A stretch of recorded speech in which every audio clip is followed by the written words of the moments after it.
नमस्कार मित्रांनो, भारतीय राज्यघटना लेक्चर सिरीजमधील या अगोदर आपण या विषयाची प्रस्तावना पाहिली आहे आणि आपण विषयाला सुरुवात केली आहे. आज आपण भारतीय राज्यघटनेची निर्मितीची प्रक्रिया आजच्या लेक्चरच्या माध्यमातून जाणून घेणार आहोत. त्यामुळे व्हिडिओ शेवटपर्यंत पहा. चॅनलवर नवीन असाल तर चॅनल सबस्क्राईब करून घ्या आणि व्हिडिओला लाईक करा. मित्रांनो, कोणत्याही देशाची राज्यघटना तयार करायची असल्यास त्या देशातील नागरिकांमार्फत म्हणजेच त्या देशातील नागरिकांचे प्रतिनिधित्व करणाऱ्या लोकांमार्फत किंवा शासन संस्थेमार्फत तयार करावी लागते.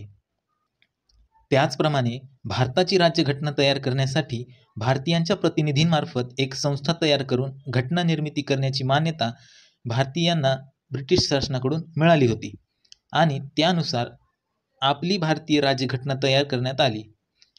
त्या घटनेची प्रक्रिया काय, घटना निर्मिती कशी झाली, त्या घटनेची वैशिष्ट्ये काय, त्यानंतर संविधान सभा म्हणजे काय, संविधान सभेने काय कार्य केले, त्यानंतर संविधान सभा केव्हा अंमलात आली, भारतीय घटनेची स्वीकृती आणि अंमलबजावणी कधी करण्यात आली, या सर्व बाबींचा आढावा आपण या व्हिडिओच्या माध्यमातून घेणार आहोत.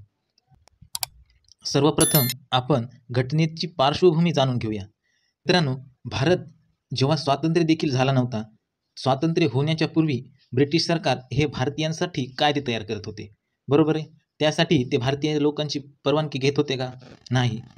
म्हणजेच ब्रिटिश सरकार हे ब्रिटिशांच्याच मनाप्रमाणे भारतीयांसाठी कायदे तयार करत होते. मात्र भारताला स्वातंत्र्य मिळण्यापूर्वीच भारत देशासाठी कायदे तयार करण्यासाठी व भारतीय संविधान सभा असावी अशी मागणी ही भारतीयांकडून करण्यात आली. कोणत्याही सार्वभौम लोकशाही देशाची घटना ही तयार करण्याचे कार्य त्या लोकांच्या प्रातिनिधिक संस्थेमार्फत किंवा लोकप्रतिनिधींकडून हे केले जाते.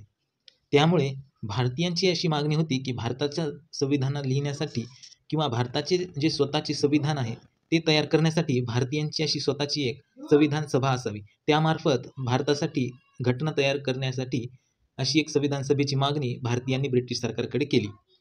1946 मध्ये भारतात जे त्रिस्तरीय कॅबिनेट मिशन आले होते त्यालाच आपण त्रिमंत्री योजना म्हणतो.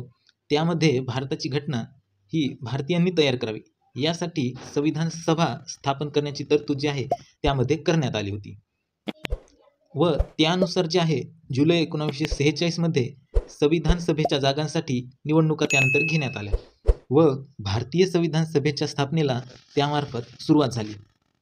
त्यानंतर भारतीय संविधान सभा जी आहे ती अस्तित्वात आली. ही होती मित्रांनो भारतीय राज्यघटनेच्या निर्मितीमागील थोडक्यात पार्श्वभूमी. यानंतर आपण हळूहळू संविधान सभेच्या निर्मितीकडे आणि भारतीय राज्यघटनेच्या निर्मितीकडे आपण वळणार आहोत. यानंतर महत्त्वाचा मुद्दा म्हणजे संविधान सभा. संविधान सभा म्हणजे भारतीय राज्यघटना बनविण्यासाठी व चर्चा करून ती स्वीकृत करण्यासाठी भारतीय लोकांनी जे निवडून दिलेले प्रतिनिधी होते अशा प्रतिनिधींची मिळून बनलेली संस्था म्हणजे संविधान सभा होय. यामध्ये भारतीय जनतेने निवडून दिलेल्या प्रतिनिधींचा समावेश होता, ज्यांचा उद्देश हा भारत देशाची स्वतःची अशी राज्यघटना बनविणे हा त्यांचा उद्देश होता. संविधान सभा ही अगोदर तर अस्तित्वात नव्हती, परंतु ब्रिटिश भारतात भारतीयांनी जी स्वतःच्या देशाची घटना असावी यासाठी स्वातंत्र्यापूर्वीच संविधान सभा असावी अशी मागणी जी आहे ती ब्रिटिश सरकारकडे केली होती.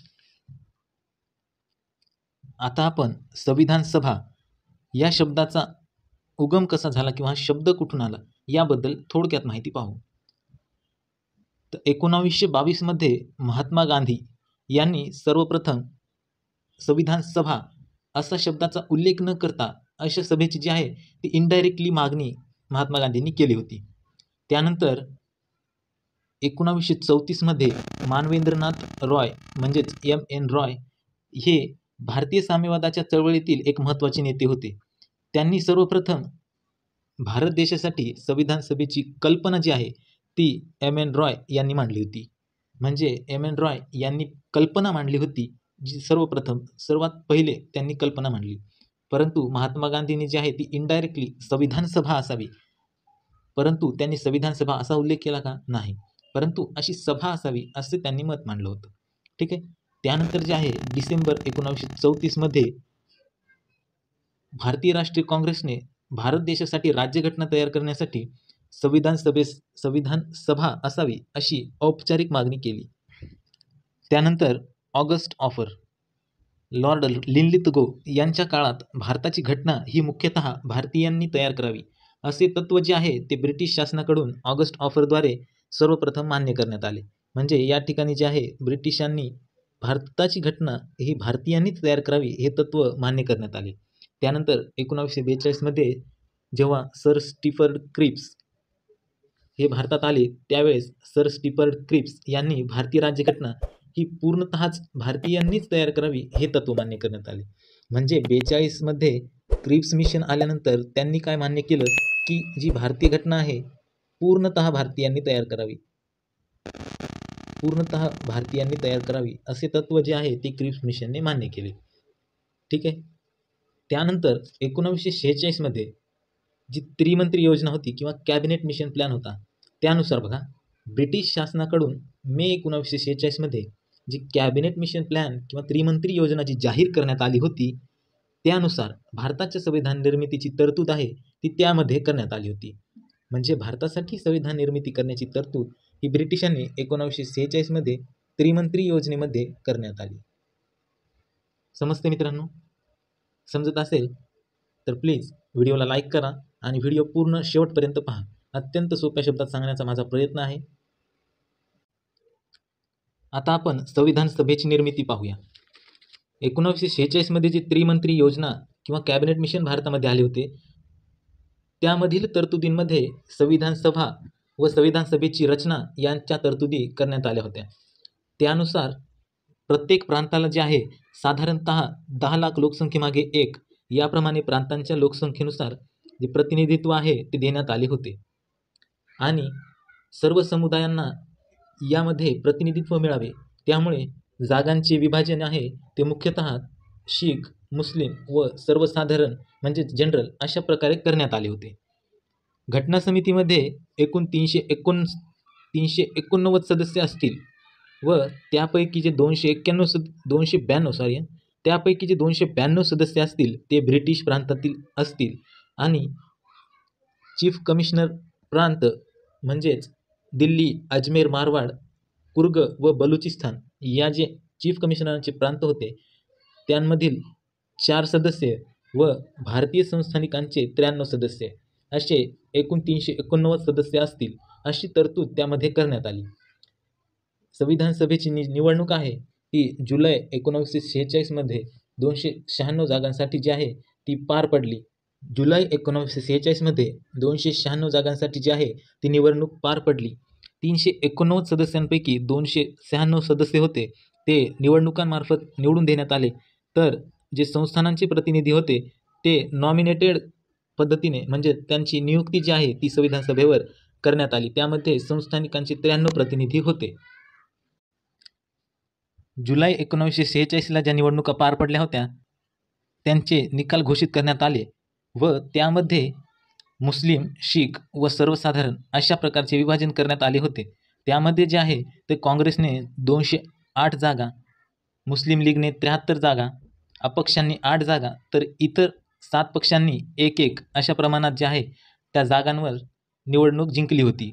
परंतु उर्वरित ज्या 93 जागा होत्या त्या मात्र काही भरू शकल्या नाही कारण संस्थानिकांनी संविधान सभेवर जाण्यास जे आहे तो नकार दिला होता आणि संस्थानिकांनी संविधान सभेत भाग न घेण्याचा देखील निर्णय घेतला होता.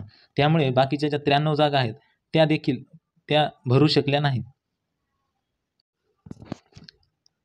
आता काही वेळा जी आहे एक्झाममध्ये इतर कोणत्या पक्षांनी 1-1 जागा मिळवल्या होत्या अशा प्रकारे त्या पक्षांवर देखील प्रश्न विचारला जाऊ शकतो. त्यामुळे या 7ही पक्षांची नावे तुम्हाला या ठिकाणी सांगतो.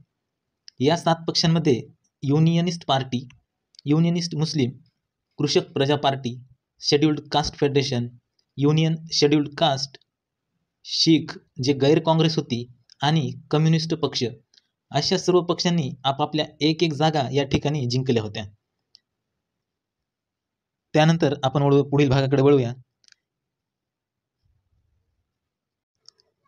अशा प्रकारे ज्या सर्व निवडणुका पार पडल्या त्यामध्ये जरी त्या निवडणुका ज्या आहे प्रत्यक्ष आणि प्रौढ मतदानाच्या आधारावर जरी निवडून घेण्यात आल्या नसल्या तरी त्यामध्ये संविधान सभेच्या सदस्यांमध्ये हिंदू, मुस्लिम, शीख, पारसी, अँग्लो इंडियन, ख्रिश्चन, अनुसूचित जाती, अनुसूचित जमाती तसेच महिला अशा समाजातील सर्व लोकांना जे आहे संविधान सभेवर प्रतिनिधित्व मिळाले होते.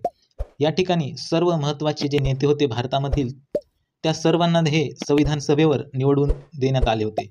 परंतु महात्मा गांधी व जिन्ना हे असे दोन महत्त्वाचे नेते होते ज्यांना संविधान सभेवर प्रतिनिधित्व मिळाले नव्हते. म्हणून या ठिकाणी हा अत्यंत महत्त्वाचा प्रश्न या ठिकाणी तयार होतो मित्रांनो, की संविधान सभेवर कोणते दोन महत्त्वाचे नेते संविधान सभेवर निवडून देण्यात आले नव्हते किंवा निवडून गेले नव्हते. तर या ठिकाणी याचं उत्तर असेल महात्मा गांधी व मोहम्मद अली जिना. या दोन नेत्यांना सोडून बाकी सर्व जे महत्त्वाचे नेते होते ते सर्व संविधान सभेवर निवडून गेले होते.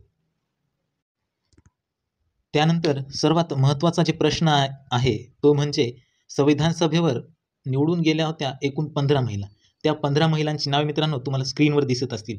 त्यामध्ये सर्वप्रथम दुर्गाबाई देशमुख, बेगम रसूल, रेणुका रे, हंसाबेन मेहता, राजकुमारी अमृता कौर, पूर्णिमा बॅनर्जी, लीला रॉय, दक्षयानी वेलायुदान, सरोजिनी नायडू, कमला चौधरी, विजयालक्ष्मी पंडित, मालती चौधरी, सुचेता कृपलानी, अम्मू स्वामीनाथन आणि एनी मस्कॅरेन अशा 15 महिला ज्या आहेत ते संविधान सभेवर निवडून गेल्या होत्या.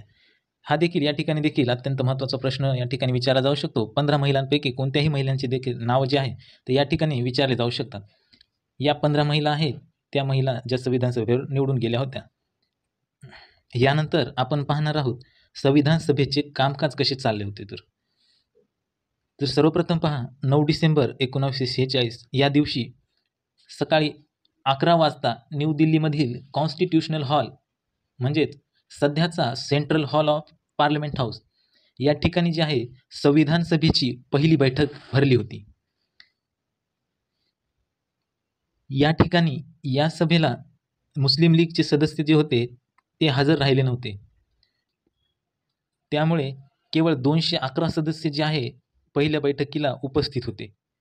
पहिल्या बैठकीमध्ये जे तात्पुरते अध्यक्ष म्हणून सच्चिदानंद सिन्हा यांची निवड केली.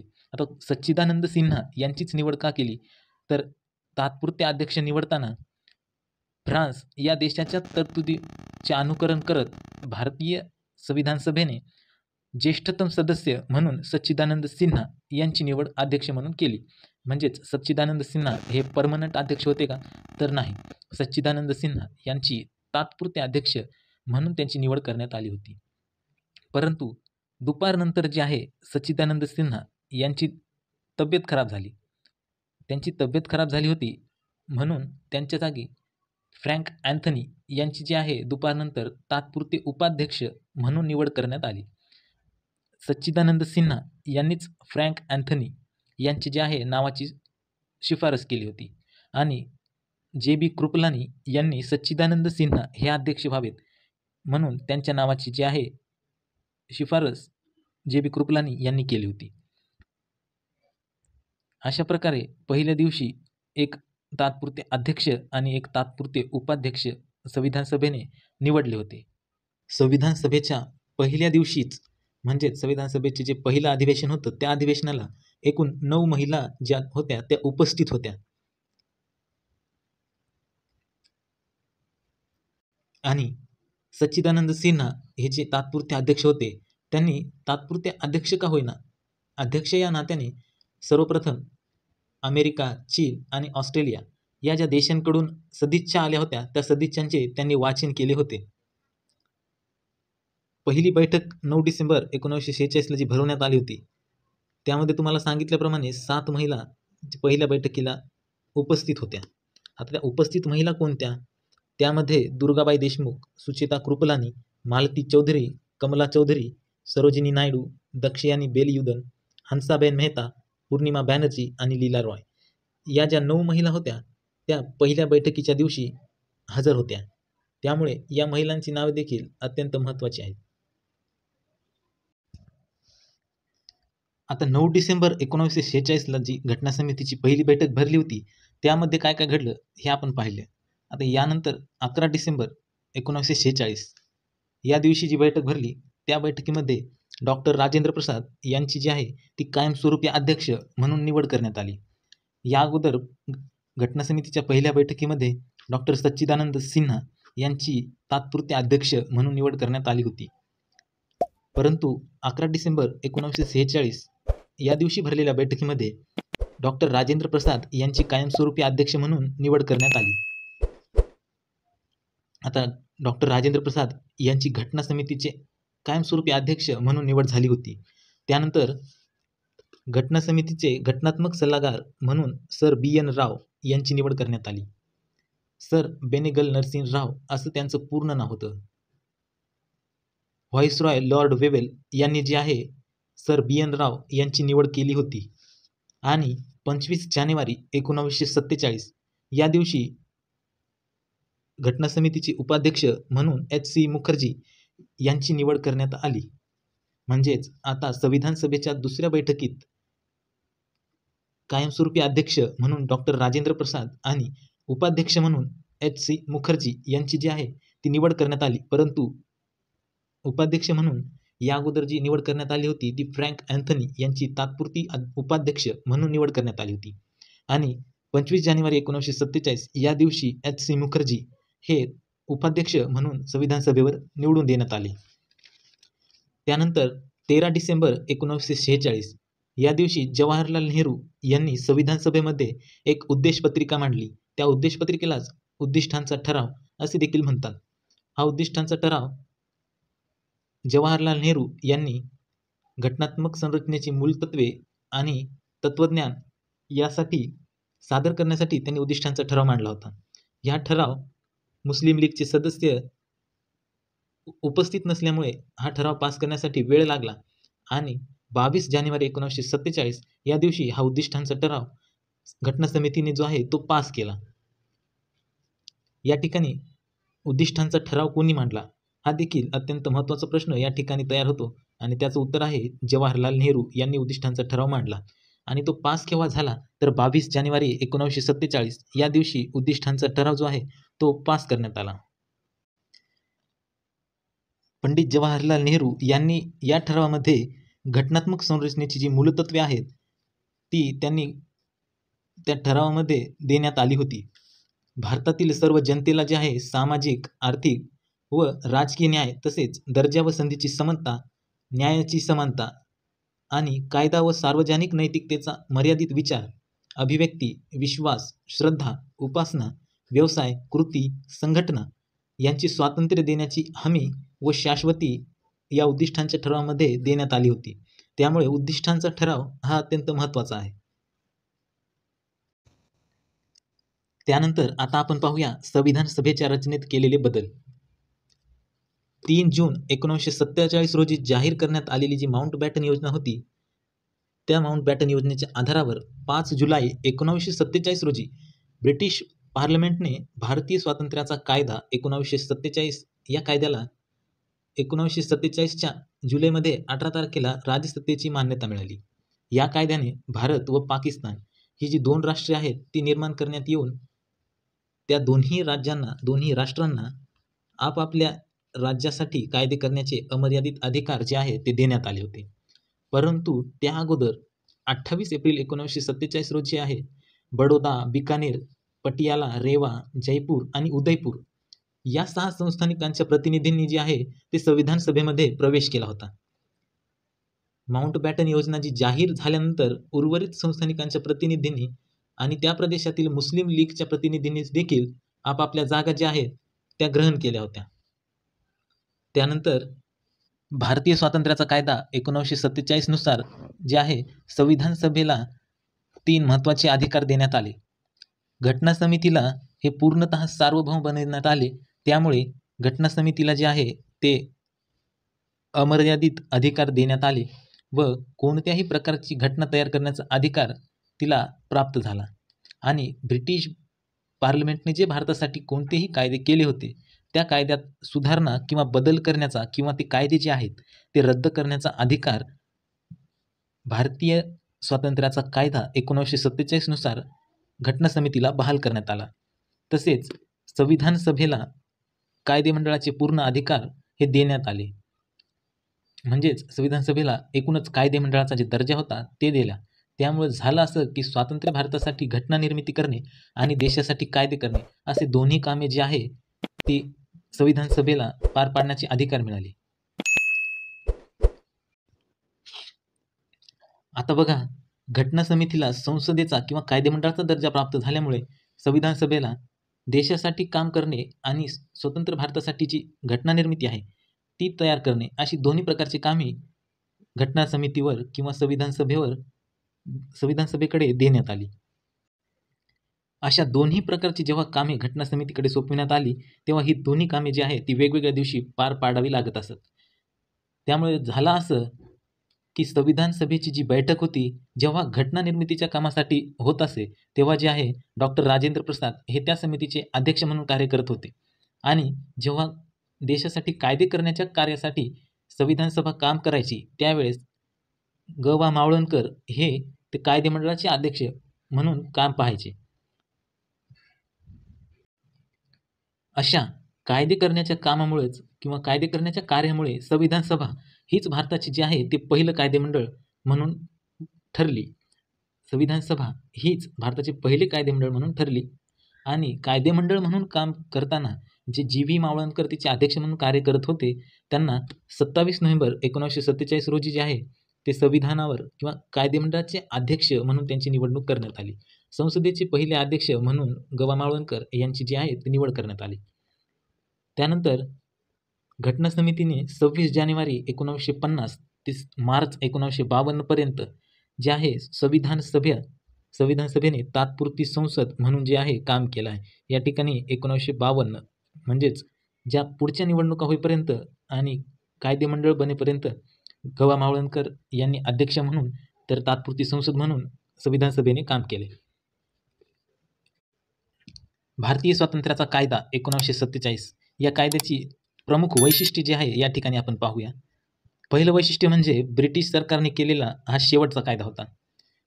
भारत ज्यावेळेस ब्रिटिशांच्या राजवटीत होता त्यावेळेस प्रत्येक कायदा हा ब्रिटिश सरकार भारतीयांसाठी करत असे आणि तो कायदा भारतीयांना मान्यच करावा लागे. परंतु भारतीय स्वातंत्र्याचा कायदा 1947 हा असा कायदा होता जो ब्रिटिश सरकारने भारतीयांसाठी शेवटचा कायदा तयार केला होता. यानंतर जे आहे भारतीय स्वतः कायदा तयार करणार होते. आणि दुसरं वैशिष्ट्य म्हणजे भारत आणि पाकिस्तान या दोन देशांमध्ये विभागणी करण्यात आली होती.